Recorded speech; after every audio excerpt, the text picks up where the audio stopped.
All right, what's up, everybody? Thanks for clicking this video. Thanks for tuning into my channel. My name is Simon Hill, Black American from Louisiana, coming to you live from Budapest, Hungary, and I'm here with my beautiful wife. Say hi, boo. Hi everyone, I'm AKDI and I'm from Turkey. And today we are reviewing Earth Mama by A24.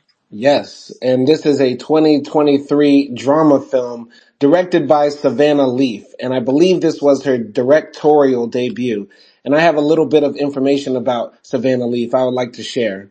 Okay. So Savannah Leaf is younger than me. She was born in 1993, so I already feel unsuccessful. And she's British American, and she's a video artist and film director.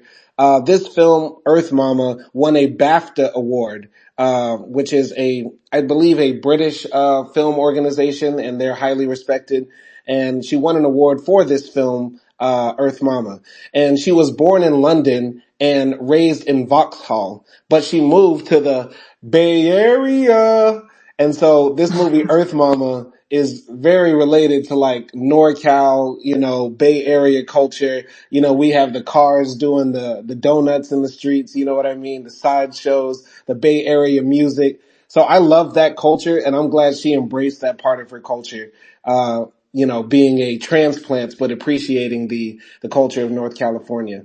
But, yeah, that's what I gotta say about the director. And about the actors, I don't know if you know who the actors are. Did you pull up any information on them? No, I don't have information. I just have their names. Okay. So the main actress in this film, her name is Tia No More, and she is a rapper. She's like an aspiring rapper. And also in the film, her best friend, her name is Trina. She's another rapper too, and her name is Doechii. And Doechii is actually kind of popping right now. So it's interesting. We watched the movie Lost Souls, and we're watching Earth Mama, and it seems like a lot of rappers are trying to also do the acting at the same time. What you think about that?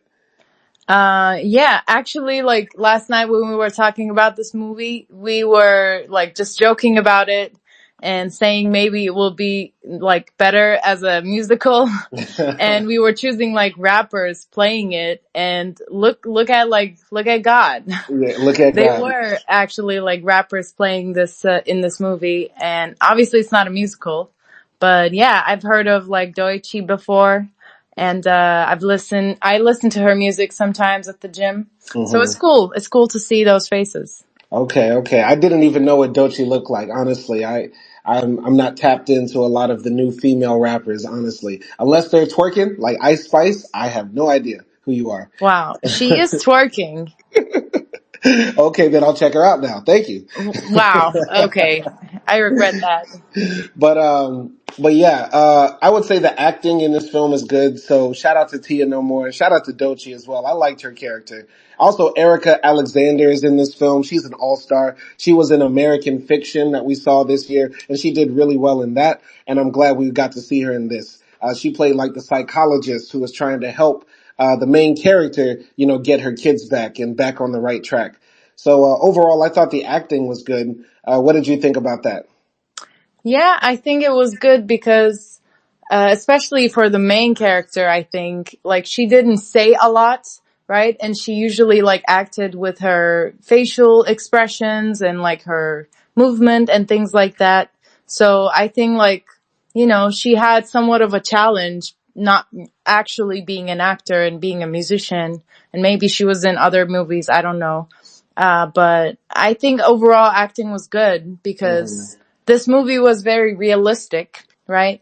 And it did feel very real. So I Hmm. think it was a success. Yeah, can understand why people love this film a lot because this film won an award as one of the top 10 independent films of 2023 by the National Board of Review, which is like a highly respected cinematography agency in New York and stuff like that. And we were looking on Letterboxd yesterday. Everybody else like loved this film, all in the comments, like gushing over it, gooning over it. I gotta say, I just feel like it's alright. Like for me and what I want in a film, and the story could be about anything. It doesn't have to be a particular story that resonates with me in particular, but I just got to see more depth and layers in this thing. and more complexity to the characters. And I feel like Earth Mama was lacking that when there was the opportunity to make Gia, the main character, have more layers to her. But that's my controversial hot take. I know I'm going to get crucified by the LGBT letterbox community, right? So whatever. But what did you think about the film after we watched it? For me, I liked it, honestly, honestly talking about it, because for me it was relatable. It made me think about a lot, especially because I'm studying psychology right now and we look at cases every day. Hmm. And the story was similar to some of the cases I've looked at before. And it's just made me very think hard about what I would do if I was Miss Carmen, the psychologist, the counselor in this movie.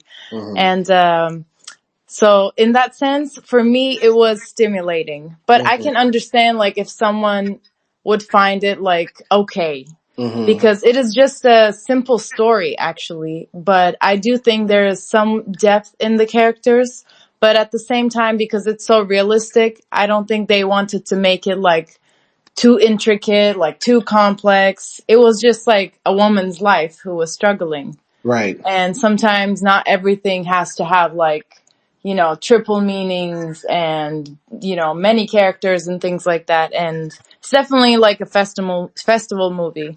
Yeah, I definitely a festival movie. I could see somebody I could see this ringing off at the festival. People walking out of the little tents where they watch the movies like, that was the greatest thing ever. Right? But, this is how simple the movie is. Like, you could summarize the premise in two sentences. So there's a pregnant single mother and she has two children in foster care. One of her kids kind of likes her and misses her. The other one seems very distraught and sort of abandoned by her mother. And she has struggles with what she's going to do with her new pregnancy and also the low pay she gets at her job where she works as a photographer. She has a ratchet ass friend who is telling her, girl, don't give up on dudes and life and love. You just need to get flipped over and thrashed. And, and, at the same time, this girl is also struggling with drug addiction and trying to prove to the courts and the system that she's over her drug addiction and deserves to have her kids back. She has this stud butch friend who occasionally walks with her and gives her advice or listens to her problems and also helps her put together the baby carriage or the baby crib and stuff like that. She also has a ratchet gangsta ass sister who we don't know what she does, but we assume it's something illegal, right? And yeah, the girl eventually, has to make a choice in her life. Is she going to give up her next baby for adoption, or is she just going to keep it and continue to fight for her kids? And there's eventually this big breaking point where she's so stressed out about everything happening in her life that she relapses on drugs. And when she gives birth the next day after, smoking a little cracky crack, she goes into the hospital. The doctors find out there's drugs in her baby system. And, she sort of is forced to give up the baby for adoption to the other family. Right. And, yeah, she continues to go to court to fight for her kids and petition for her cause. And that's the end of the movie. Right. It's so simple. It's so Yeah. simple. Right. And, there's a lot of different parts in here, but the major themes are there. I'm not going to act like this movie doesn't have major themes or things to contemplate or things that can't move you. I just feel like more could have been done. But what do you think? I think what makes this movie strong and impactful, at least for me, was that first of all, it does talk about very common questions a little bit, questions that everyone can relate to. It talks about moms, right? What does mom mean? Who is a good mom? Who is not a good mom? And also, what does the system do to moms who are struggling as well?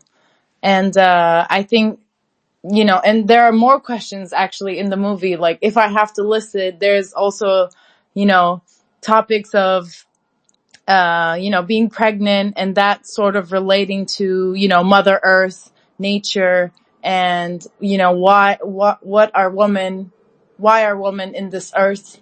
Are they here to, have babies and be moms and be caregivers and things like that? But at the same time, I think it tells a story of a person we don't necessarily think about every day. You know, this pregnant black woman who is like struggling financially, and it makes us like sympathize with her. And yeah, just understand like her life is hectic. You know, she's dealing with maybe like 10, 15 things at a time, and she doesn't know what to do with any of those things because it's not in her hand anymore. Right. I th- Yeah. I think, throughout the film when you're watching it, right, there's all these metaphors and motifs and shots where they are trying to symbolize subtly that, this pregnant girl, Gia, is like Mother Earth, right? And if you think about it, her name is Gia. If you switch the A and the I, it becomes Gaia. And Gaia is like the name for Goddess Earth for I think Wicca religion or something like that. So there is a lot of symbolism in that, right? I just feel like the thing is they make Gia a bit too sympathetic, right? And I understand the point of this film is to like to some degree like soften the image of that black single mom, right? Because in America we have this stereotype in our mind that, a lot of the black single moms are more like Trina, right? They seem a bit more irresponsible, ratchet, ghetto with the long fingernails and the long micro braids stretching down their back. Meanwhile, their kids ain't got shoes on and stuff like that. And, talking loud and snapping their fingers, rolling their neck. You get what I'm saying?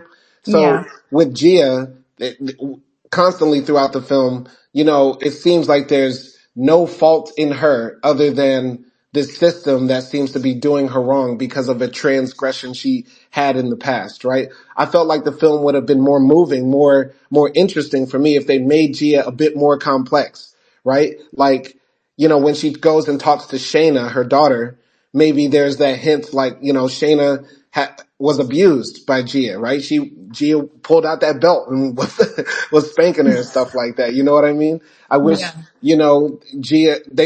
I wish also they showed maybe Gia in the past, right? Like how did she end up with two kids and one on the way? Like, did she have an abusive boyfriend? Was she married to some guy? Is he in jail? Is he dead? Is he in prison? You know what I mean? Like, I feel like there were so many unanswered questions that left it unsatisfying for me rather than just watching this sob story on screen for this young girl. You know what I mean?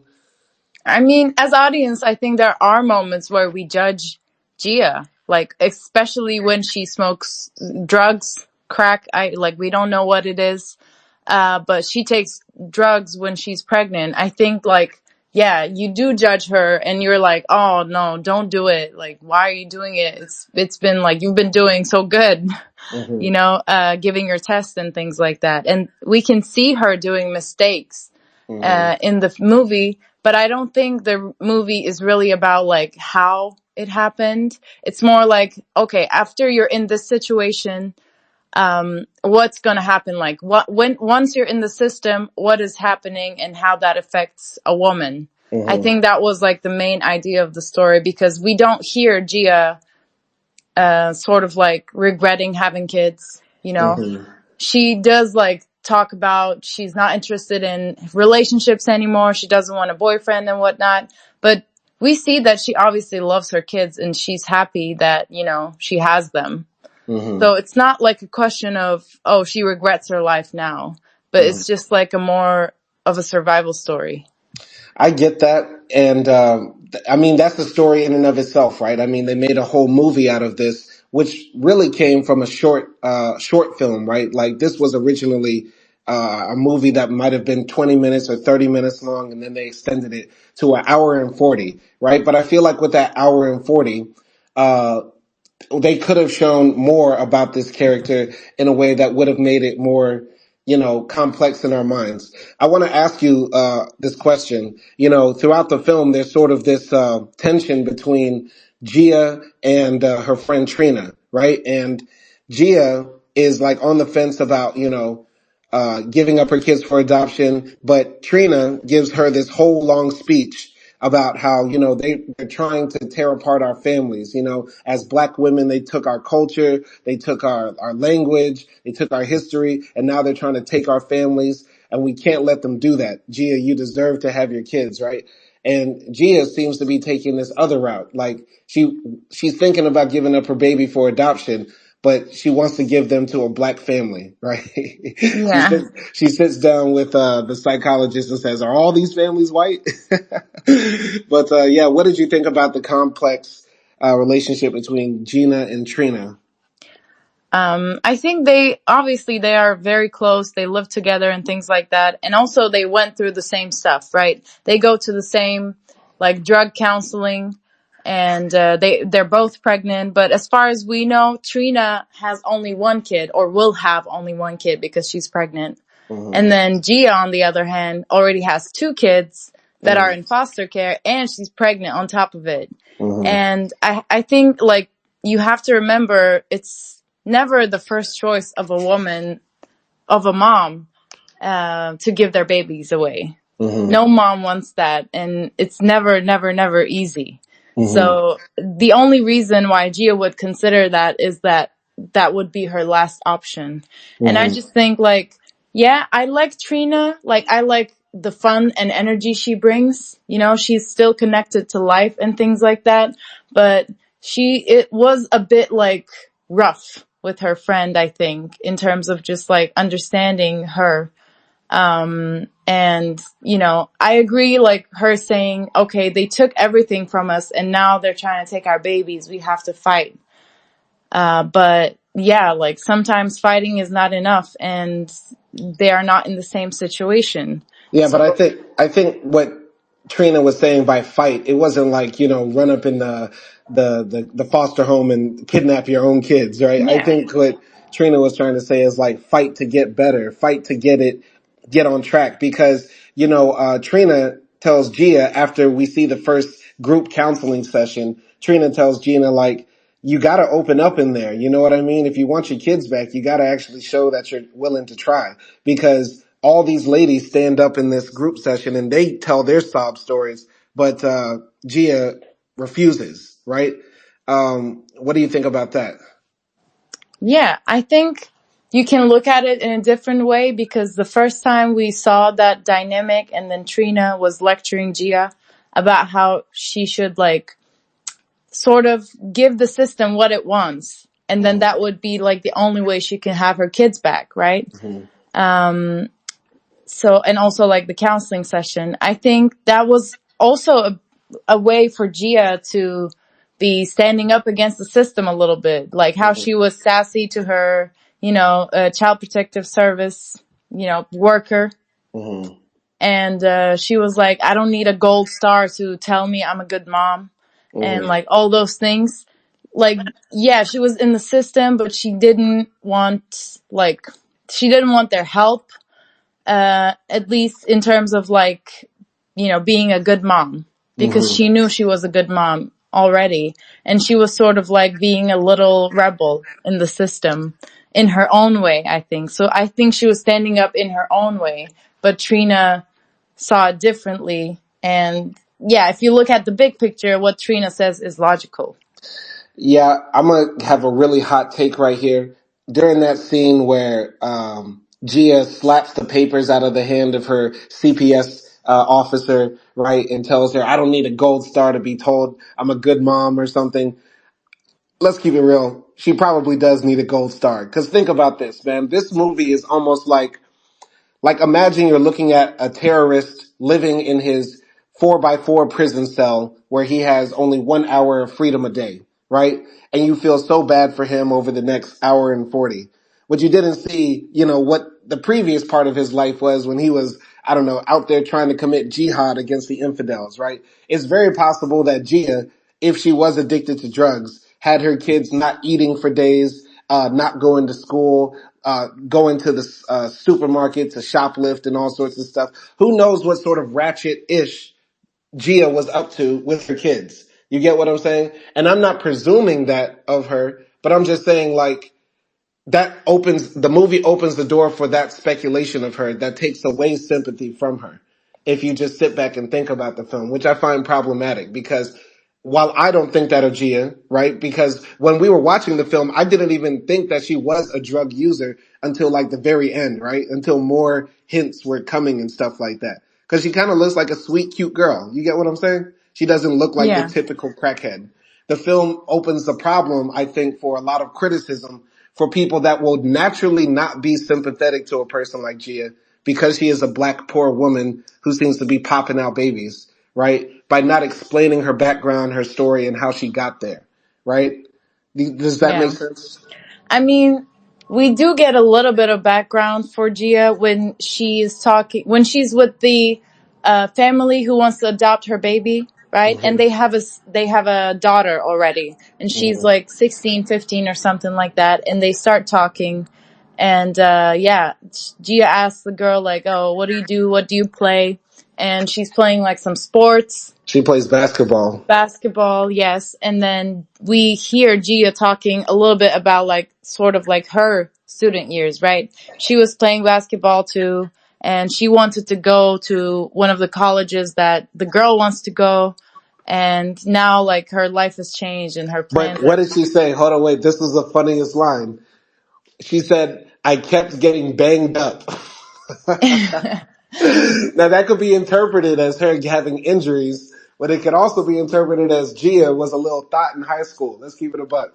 Wow. I mean, I think it was referring to the injuries, but maybe there was a double Yeah, entendre there. I can't possibly. tell. Did Gia also say that she had her first baby when she was in high school? Because in the film she's 24, right? So it's possible, one of her kids were born when she was 17, 18.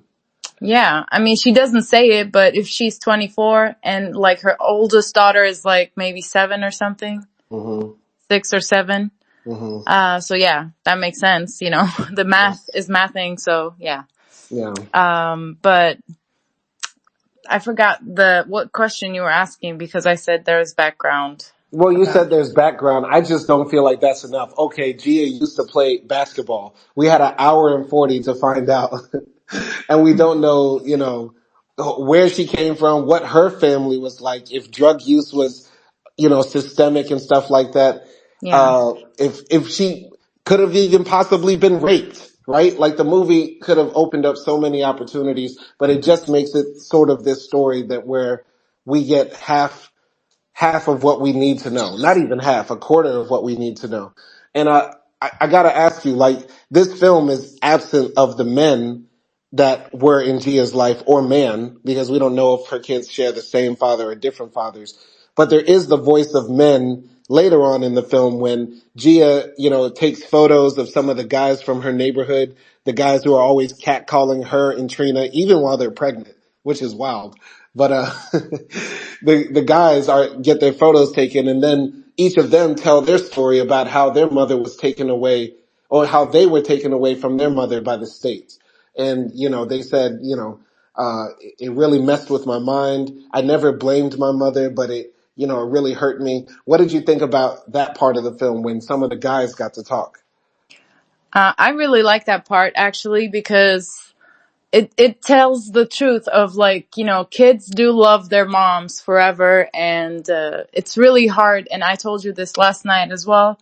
But it's really hard to break that bond between a Mm-hmm. mom and, you know, her children.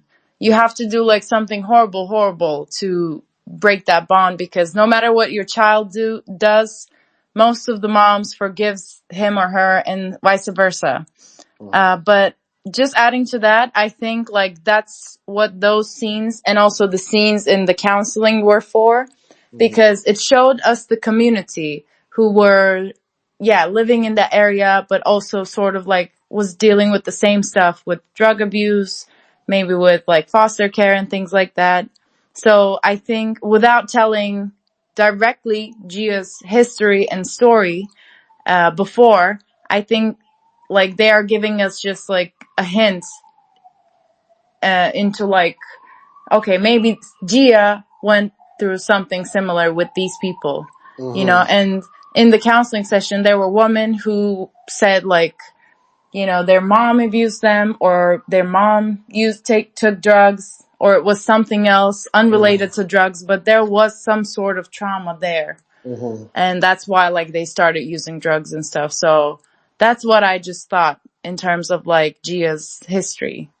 I got you. I got you. I feel like in the scene with the guys talking about their story, it shows how this system that sort of breaks apart families in the U.S. has negative consequences. And this movie is really a big critique of this system that's put in place to help protect children and make sure children aren't being abused by their parents or neglected by their parents, right?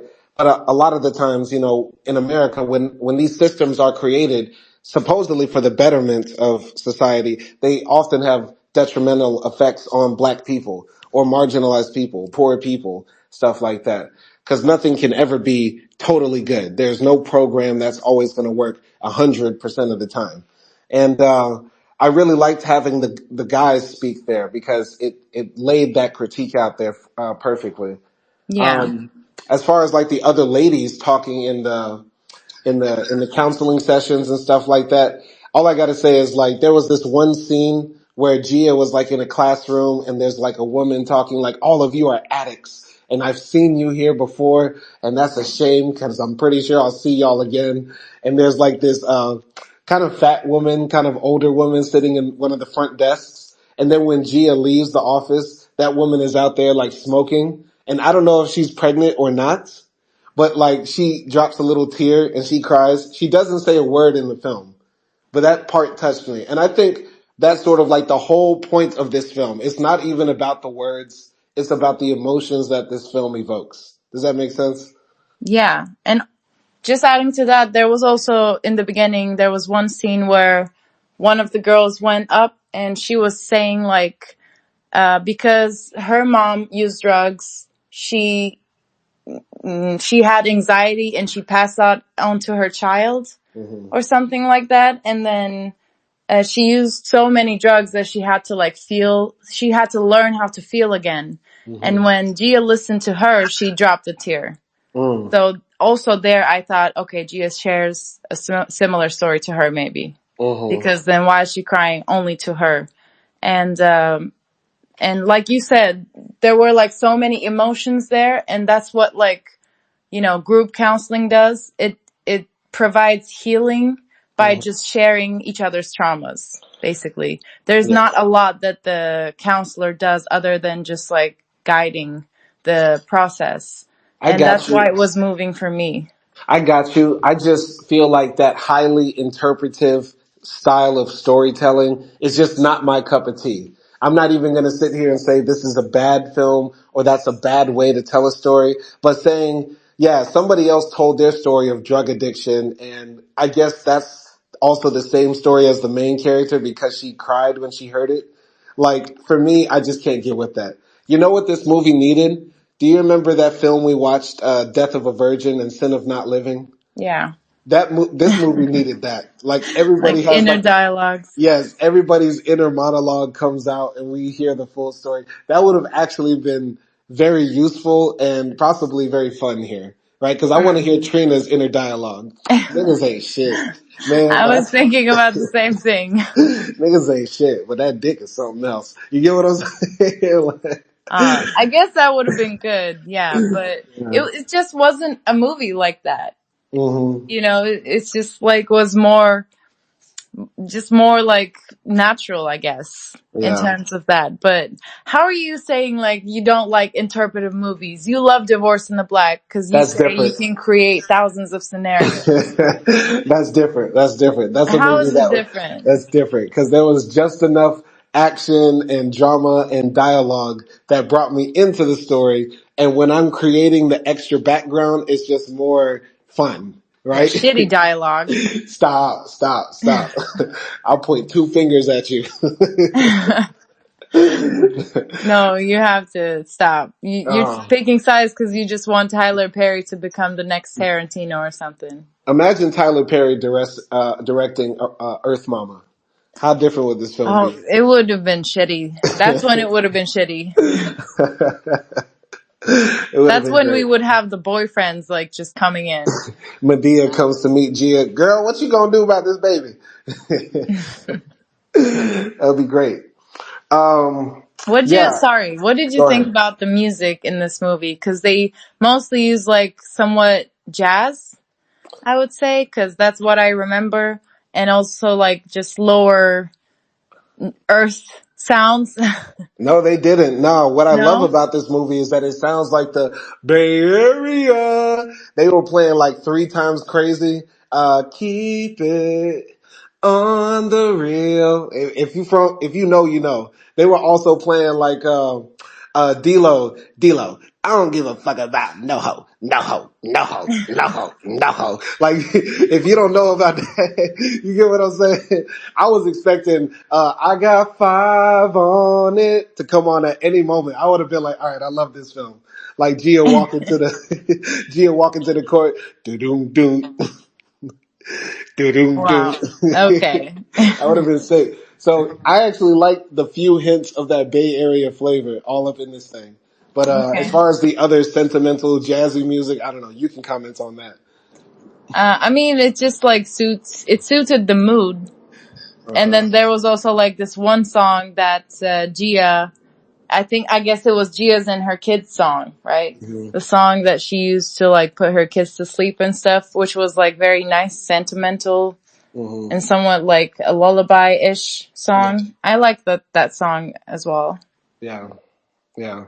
Now, what did you think about all the, scenes where there seemed to be like a tree or something growing out of Gia's very pregnant belly from her belly button, right? And then also the scenes where she's like out in nature, walking butt ass naked with a prosthetic belly, by the way. I looked this up. Tia No More was not pregnant, but damn, it's so crazy they can make those prosthetics so real.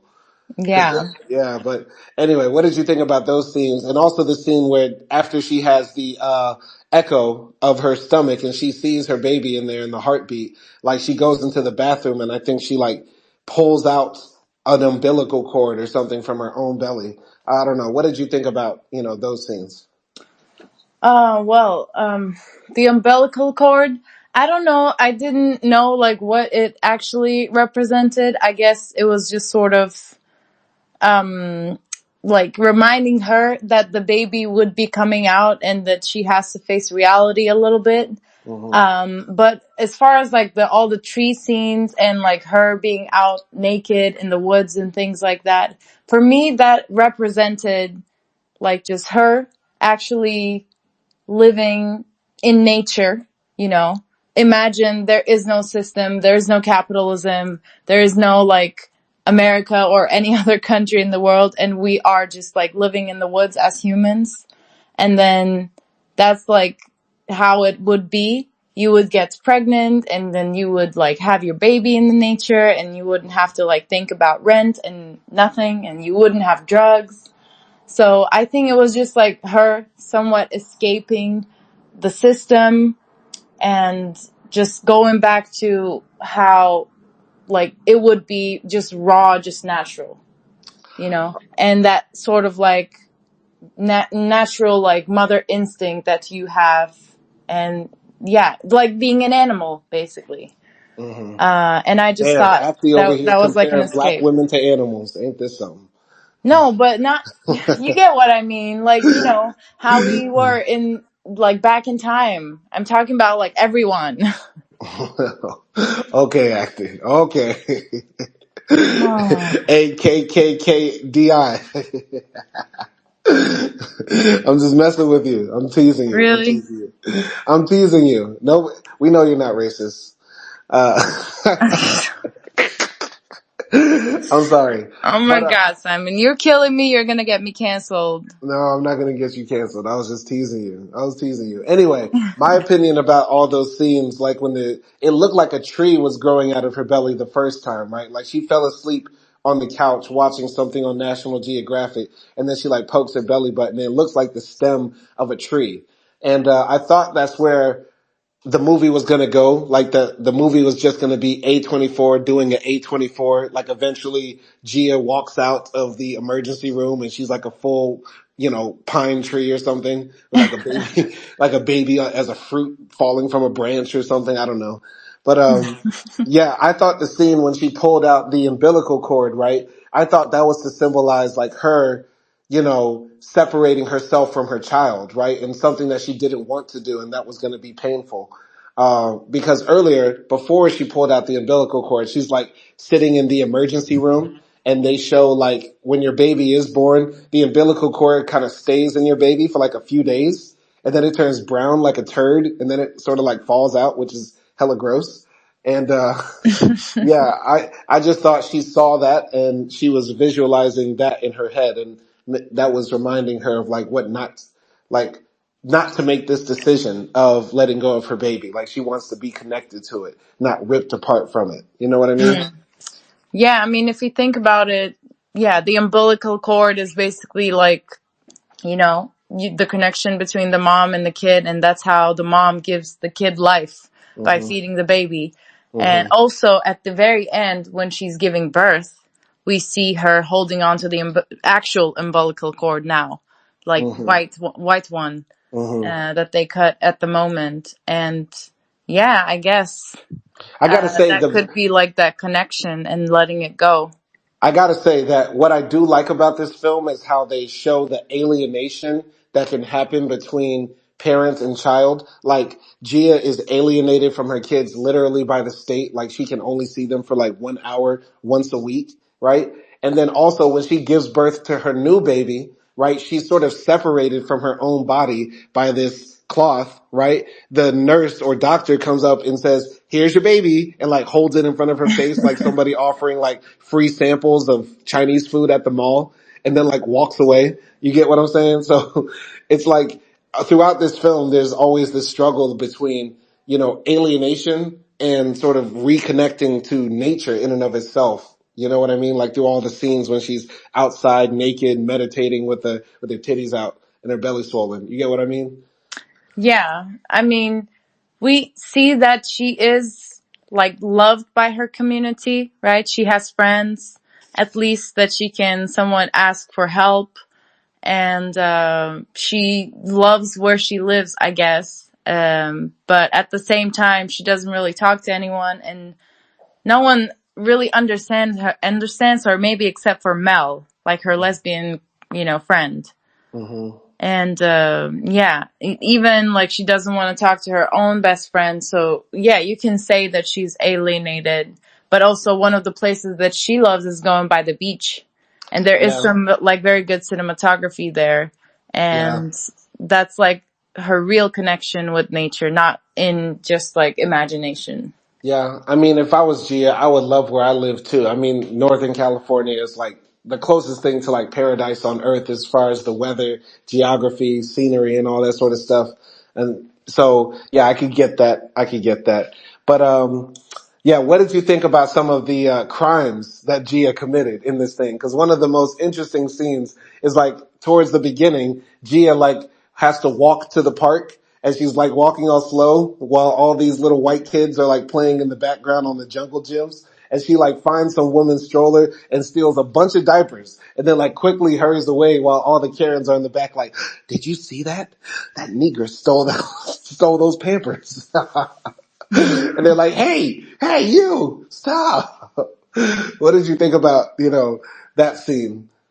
Oh, wow. Well, just like going back a little bit of like telling Gia's, financial situation, she basically like shares a home with three other, girls, her best friend and her sister, right?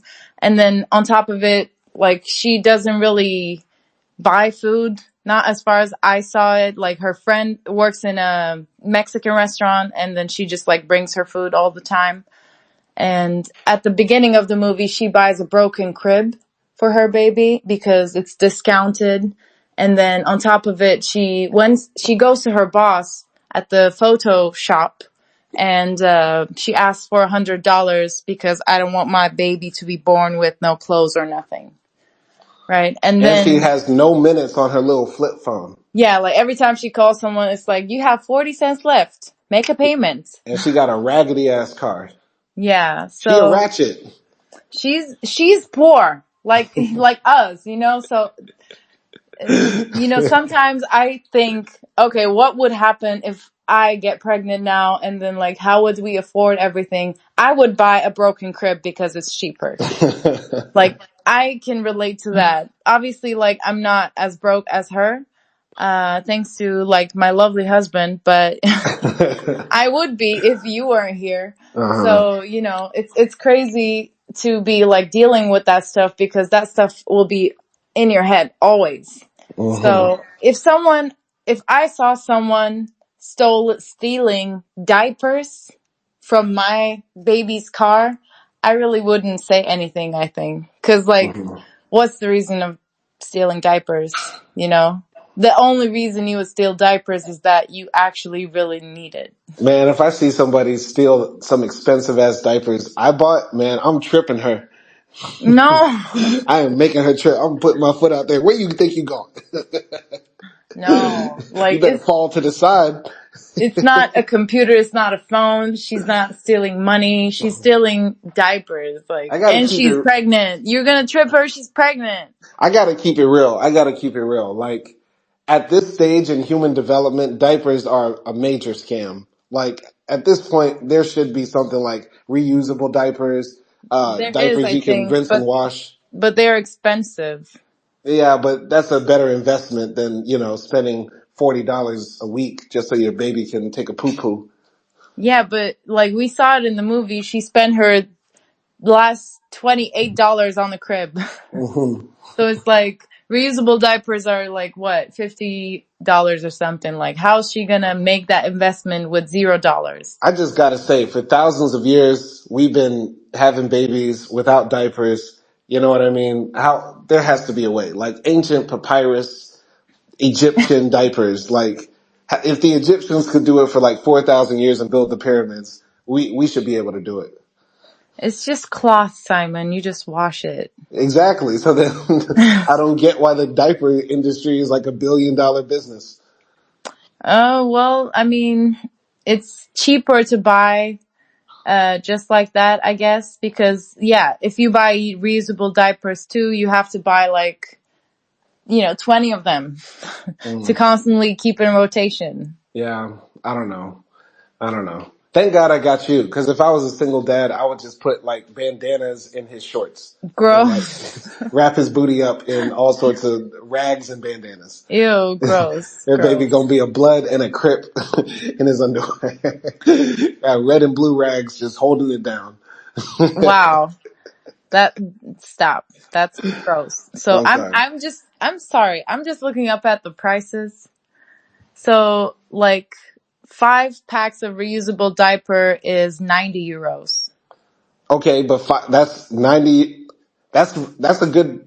I feel like that's a good investment. 90 euros for five. How many times can you reuse them? You I gotta at least, I think huh? it will go for like a year or something. That's really good.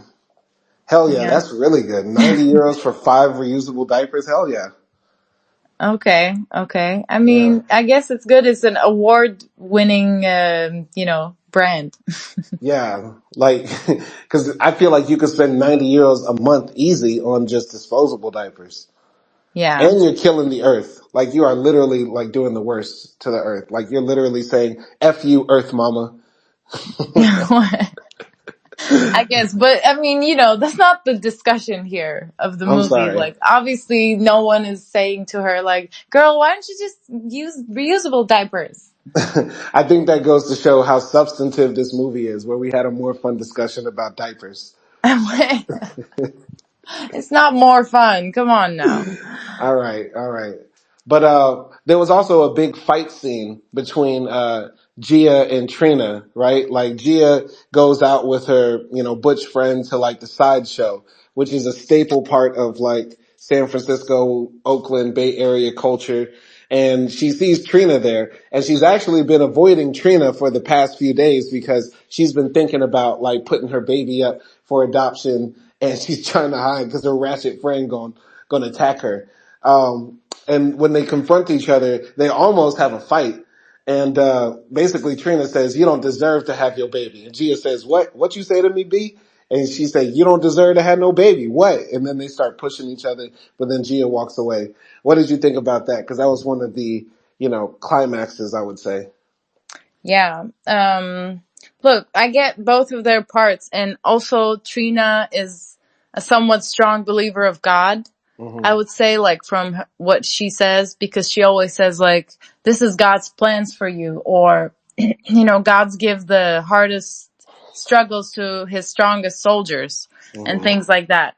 So, yeah. And then at this point, Gia, I don't think she really believes in God, or at least she doesn't really believe that, oh, God has a great plan for me, Mm-hmm. because her life is just going, um, to shit, Mm-hmm. basically. So, yeah. And on top of it, I don't know. This is my problem with Trina because, yeah, how are you not going to be like hearing your friend out because you're pregnant?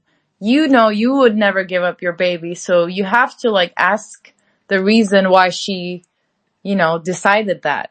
Mm-hmm. Like, Mm-hmm. that's a hard decision and something that you would understand. Yeah. So I think that I don't think Trina was being a good friend, but I understand like where she's coming from because we Mm-hmm. also saw that the family who wanted to adopt Gia's baby, or like the mom wanted to have another kid after, her daughter, but she wasn't able to. Mm-hmm. So it's like we see this double different lives. On one hand, this family has, a house, a good education for their kids, good jobs and things like that, but they can't have kids. And then Yeah. on the other hand, we have Gia, which has none of those financial stabilities, but she has 3 kids. Right, right. I think there's an argument to be made that Trina might have been the person who wants misery with her because, she maybe didn't want to see her friend take a option that might overall be a better one when you weigh the pros and cons and have a better life. Meanwhile, Trina might be stuck with the baby and have a worse situation, right? So I think maybe the aggression that Trina showed towards Gia might have been like, nah, we're gonna be effed up together, right? We both gonna be broke, ratchet, single moms in the hood. You Mm, can't leave me. You know what I mean? yeah, maybe. I mean, but even if she gives her baby up for adoption, she has other 2 that Hmm. she's still trying to get back and she's still in the trenches and she's Right, still right. fucked up. Like, just giving her baby doesn't change anything. Yeah, yeah. But I have one question. Tell me. If you give your baby for adoption, do the parents pay you? Uh, no. Generally, no. Unless it's a surrogacy where, the couple says, okay, we're going to put our embryo inside of you and you give birth to it. That's typically the only time I've heard of Hmm. that even being close to that. I think it would be highly illegal to say It's kind we're of like selling it, yeah. acting, you tripping up today. You talking about buying black babies. What the No, hell? no, but I was just thinking for like Gia to get out of the situation and maybe there was like somewhat some help that they could have given to her. Not like Wow. selling the baby, but yeah, I guess that's kind of like sounds really bad, huh? That's one of those questions, like it's reasonable when you first hear it, but then when you think about it, like a Rebel Ridge, you're like, wait, that's kind of fucked up. Yeah. Sorry, yeah. And also, there was like this, I thought it was interesting where they had this conversation about adoption, right? Hmm. And Gia is looking for open adoption, which is rare because usually the parents who adopt the child don't want their birth parents to be involved that much. And Yeah. that's why they go overseas. Hmm. But what do you think? Like, let's say we couldn't have a baby and we want adoption. Would you go for an open adoption? I think it really depends on who the person is. I think at that point, it's sort of like you're adopting not only the child, but another person, right? Because you're going to have to accommodate your life and your schedule and your circumstance to this mother, right? Who still wants her cake and to eat it too, right? It's Well, almost like it's not gonna be a CEO. That's what I'll tell you. I'm, I don't know what you mean by that. Because, people who give their babies for adoption, like I said, it's the last resort. So Right. it is probably gonna be someone with a problem. Yeah, I would just say that's having an open adoption. I can imagine as a woman is the closest to being cucked, like for a man, right? Like imagine somebody comes in here, fucks my wife, gets her pregnant, and then I have to raise the baby. right? That's like somebody gives up her baby and you're raising it, but then she can come anytime and put her feet on the couch and, pull her titty out and the baby suck it. And she can say, I'm your real mama. Like, as a woman, I couldn't imagine you accepting that. You get what I'm saying? It is very hard because also like, yeah, after let's say the kid turns 18, like the kid has freedom, right? So the kid can even go and live with her real mom. Right. But I took care of her. But I think like a child can, if a child is raised right and is told like everything clearly and openly, I think that child will still appreciate the loving home that he or she had, and she will still see, I would say majorly, her, adoption parents as her real parents, and then she still will be capable of loving her real mom as well. Like, who's Yeah. to say a person cannot love, two families? I just feel like that could cause the issue of a person having confusion about where their allegiance really lies, right? It's like if you're a kid of a divorced parents and you go to dad's house and dad is like hella cool and mom's a bee, or or vice versa, right? You might be like, well, I really love my dad more than my mom, or my mom more than my dad, because they give me more freedom or cookies, whatever, right? I think it could cause that same confusion in a child, right? Because real mom comes and, she lets me smoke weed with her. My mama Gia, hella cool. My adopted mama don't let me smoke weed in the house. You get what I'm saying? So I think that could cause a lot of issues. And also for the parents, right? Like, I can imagine being a mom and hearing the 5 deadly words. You're not my real parent. You're not my real dad. You get Wow, what I'm that would be saying? so sad. But obviously, it's 100% possible that there will be some conflicts. Hmm. But I think if the adoptive parents and the mom has tension of that sort, that definitely will reflect to the kid. But if they have a good relationship, I think the kid will have a balanced relationship with both sides, Right. And it sort of depends on the family life too. If the kid gets adopted and then the family turns out abusive or like fighting each other all the time, Hmm. or like uber disciplinarian and things like that, like, yeah, then I would want to go to my birth mom too. Yeah, but let's take a step back here and really talk about the family that agreed to have the open adoption with Gia, right? It's almost too damn perfect. And I think that's some of Hmm. the issues somebody might have with this film. Like Gia, sort of like in 1 or 2 days, gets accepted for an open adoption by this black couple who are both, by all accounts, upper middle class, probably highly educated, moderately successful, right? Like they got jobs with like 401ks and pensions, 2-car garage with 2.5 cars in it, whatever. You get what I'm saying? Like a Yeah. kid about to go to UCLA. You know what I mean? I feel like to some degree this film, like I said, it's about smoothing the image of the black single mother. And by also smoothing the image, they also make her life more easy and more palatable, right? Rather than talking about the real struggles she might have gone through, which might have been self-inflicted, right? You get what I'm Yeah. saying? I mean, yeah, but the families who go for adoption are chosen, Hmm. and you cannot really ask for adoption if you're really not perfect. Hmm. Because yeah, like nobody's gonna give you a baby if you're unstable at home, and I'm sure they have checks and interviews and all sorts of things. So Right. it's not surprising that the family is very functional. Right. I just wish it was like a bit more interesting, right? Like, okay, the family shows up and they say, yeah, we want to adopt your baby and have open adoption. By the way, this is my husband. This is my sister wife. This is our second sister wife. And we are the Hoteps.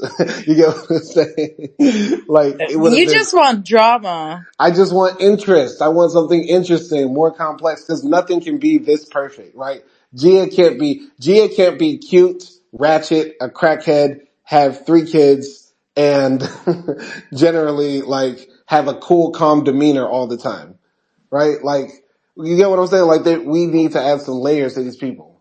She's not cool, calm, and collected every time. She literally smoked weed. No, smoked crack when she was pregnant. But that Like, was how after is a that? lot of stress. That was after an hour and 40 of her like struggling. Yeah. She also, like, already almost smacked her child Uh-huh. protective services worker. Uh-huh. She is kind of like fight with her friends. She was fighting with her friend and things like that. She's not always like perfect. Yeah. It's not like she ever went screaming off on somebody. Like, she didn't smack Trina. It wasn't like she had a drag out ratchet fight like that ended up on World Star at the sideshow. You know what I mean? Like, that generally Gia doesn't do anything that I say, "Oh, why'd you do that?" in the film, right? Yeah. Well, So go ahead. she has bigger problems, I think, rather than just being out and, fighting with her friend while she's pregnant. Hmm. Right. But I gotta ask you this. Like, maybe we talked about this before, but I feel like a lot of men, especially black men, might watch this film and be like, all right, who are her baby daddies, right? Because in the hood, in the black community, there's this joke where guys say, bitches say niggas ain't shit, but if that's the case, how come all these bitches stay pregnant? You get what I'm saying? And it's like, would the film have been more interesting if we found out about the guy? I know we spoke about that a bit earlier, but let's go a bit more in depth. Was there room for that? Would that have added to the story or taken it away? What do you think?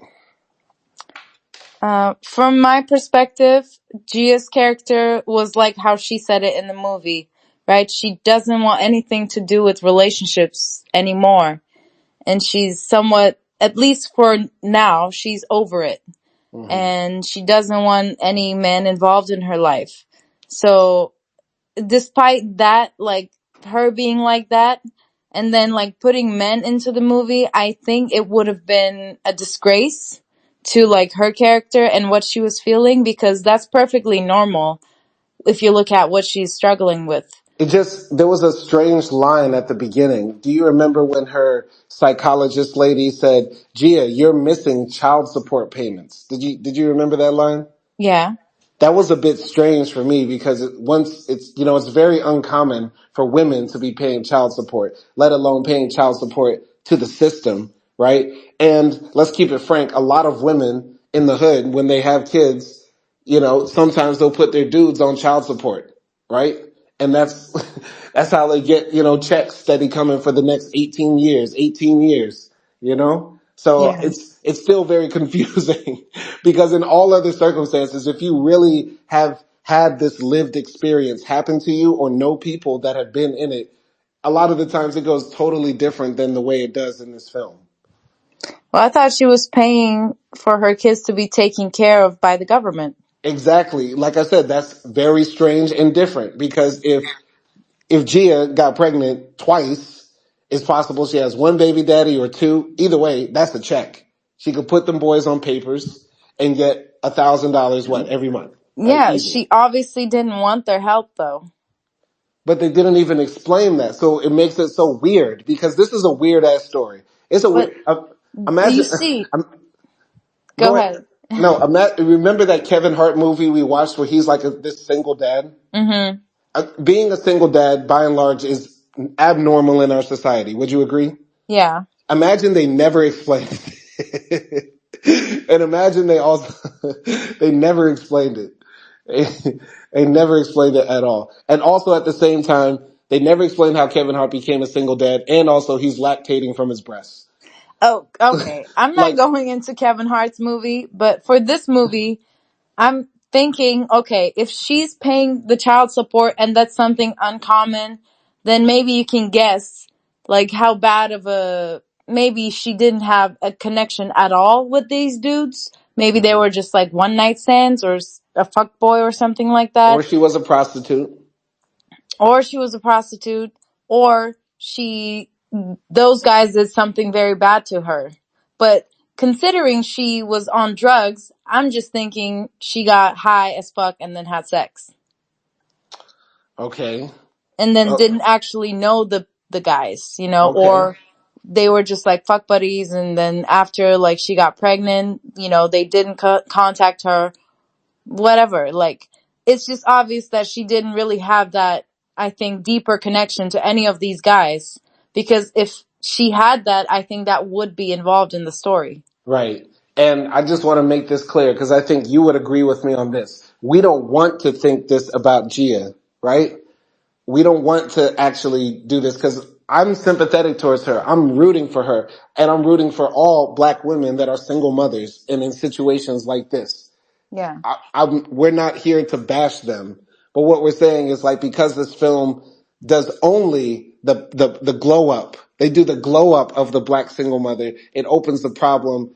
It creates a problem of people who might watch this and criticize it and say, no, that's not really how it goes. Like who made this shit? Like I could see dudes standing up in the theater throwing popcorn at the screen like my baby mama ain't like this.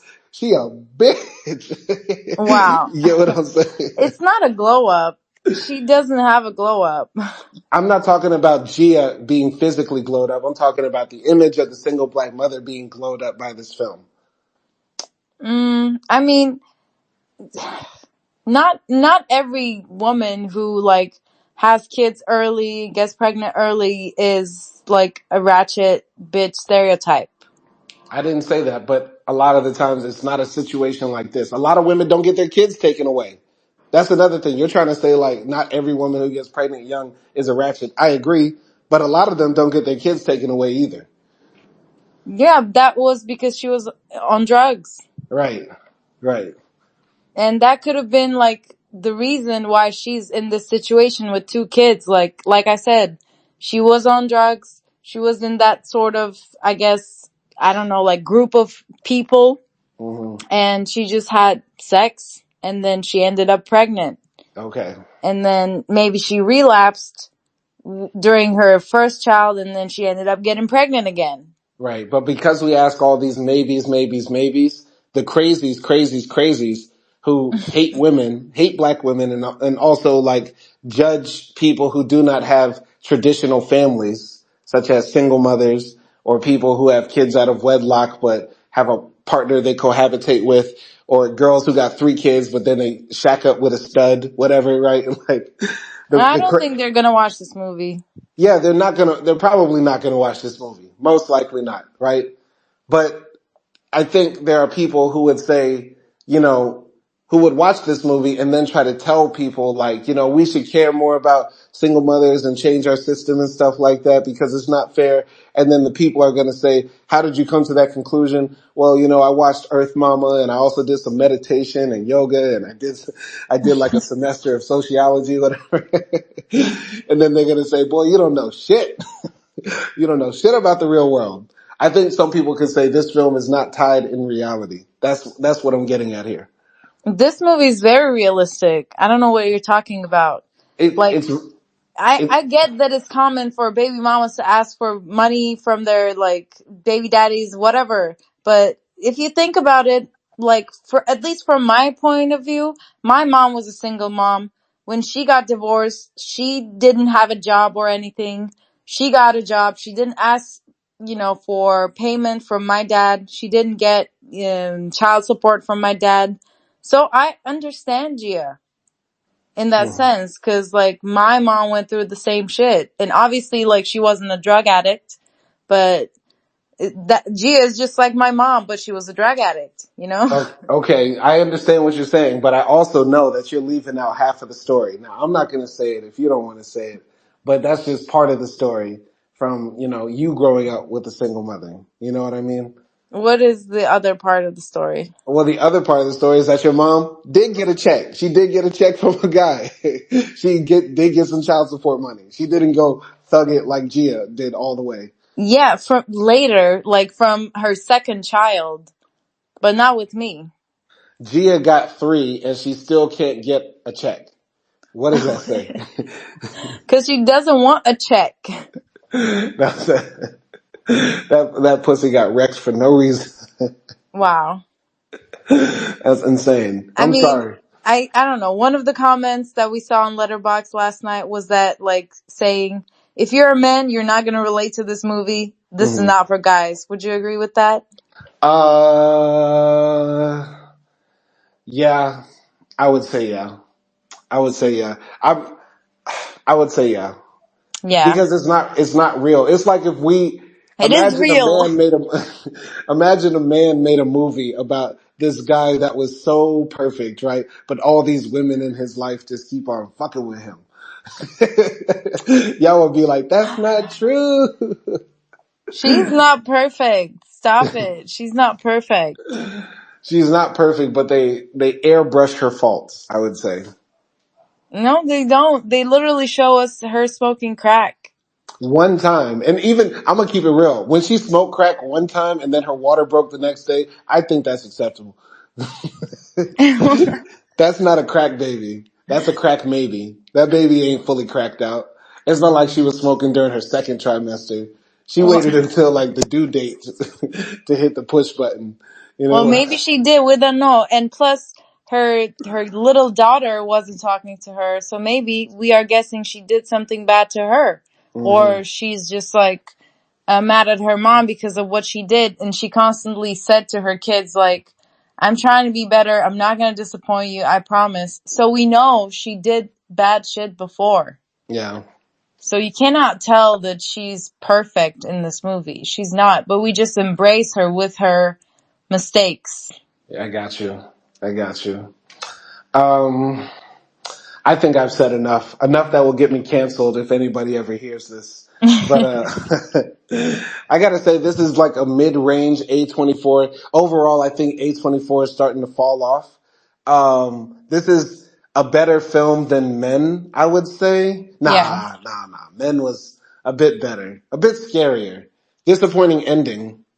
But I feel like A24 is starting to get a bit cliche with their production style and their filmmaking style. Of course, they still got some heat in there, you know, if we really dig through their catalog. But I feel like it's starting to get a bit formulaic, right? Have like, have like that Instagram filter that makes it look artsy, like you shot it on a camera from 1972. Have Hmm. some avant-garde shots, some actors you don't know about, some strange music and weird body morphing, and boom, A24 in a pot. You get what I'm saying?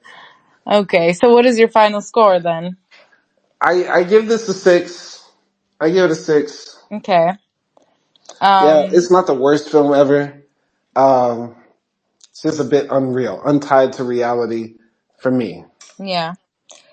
Uh, for me, I said 6 before, but the more that I talk about it, I feel like the more themes it explores around womanhood, around being broke, Hmm. around like just struggling and also being a black woman in the system and things like that. So I like it more as I talk about it. So I'm gonna upgrade my score to a 7.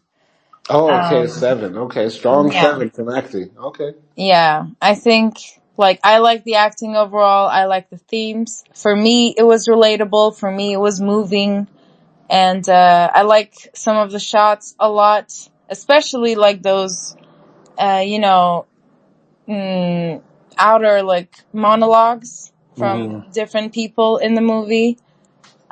And also just like, I guess the scenery of the Bay Area as well. Hmm. So yeah, I'll give it a 7.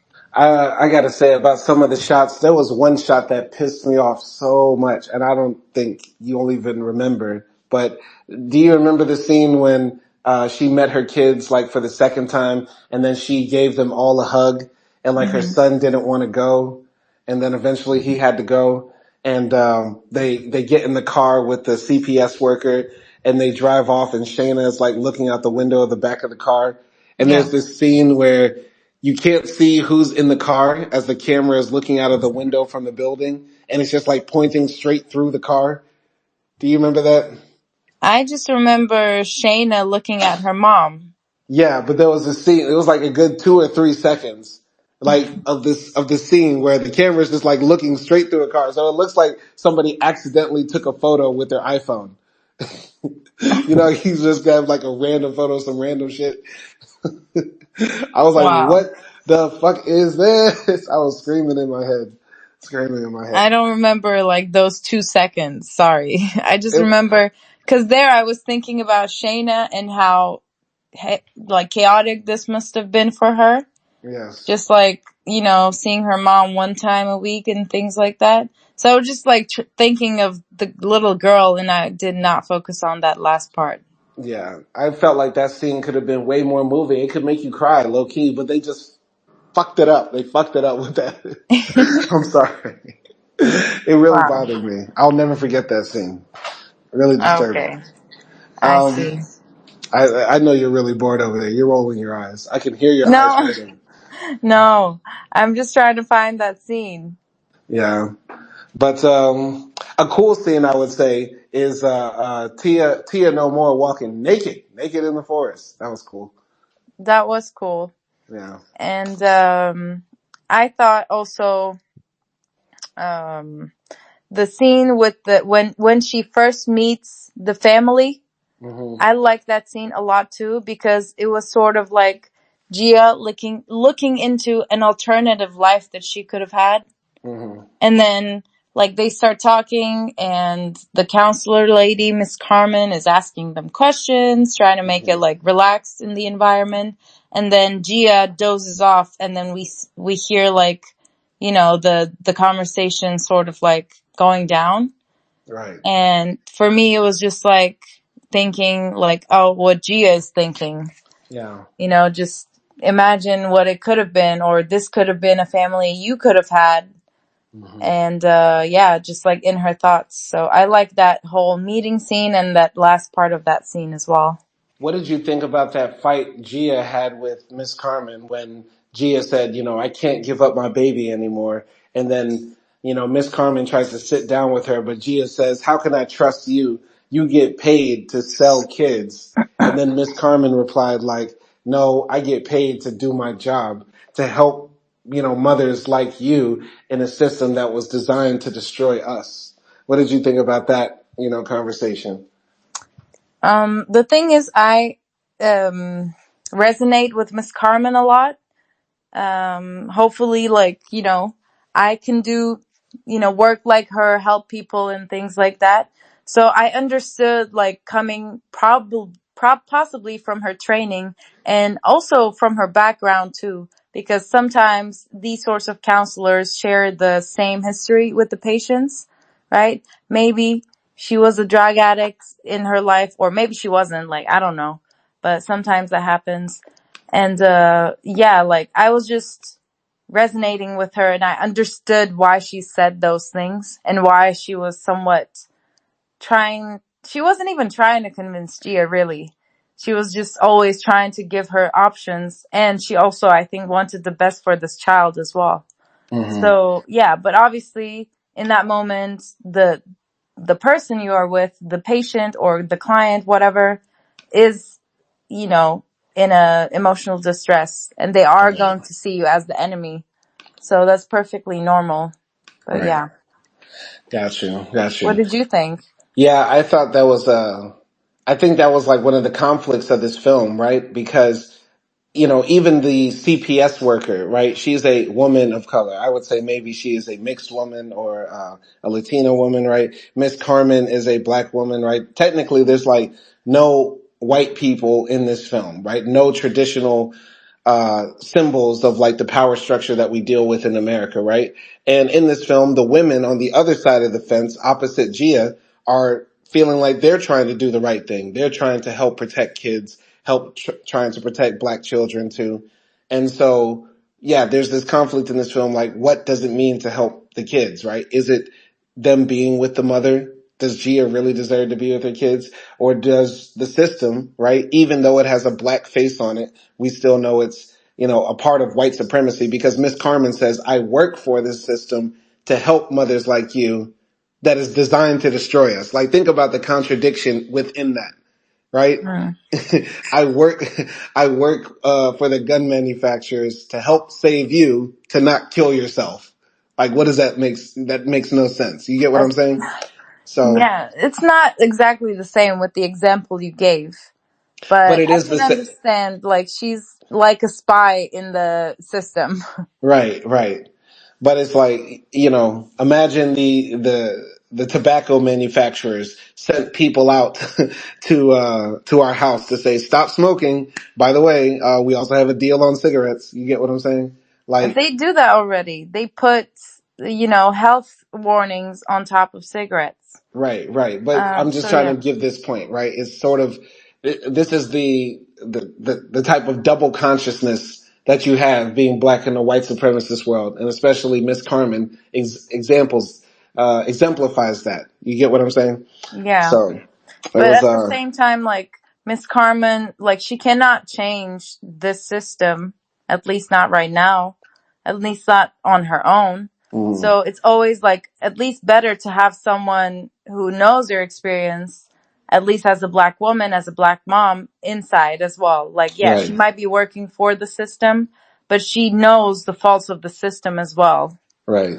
It's sort of like, I guess, the debate people are having now about Kamala, right? Like, okay, it would be amazing on some level to have a black woman at a very high level of power in government, right? In a place we've never seen her before, right? But is she still going to be the same person dropping bombs on the Palestinian children, the same one backing up the police when they shoot the next black man in the back inevitably?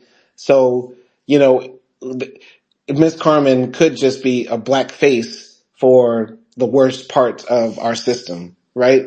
And while at the end of the movie she does speak up for Gia at the court hearing and say, I'll help her readjust to society and monitor her kids and everything like that, I feel like, in this film compared to compared to Deliverance, right?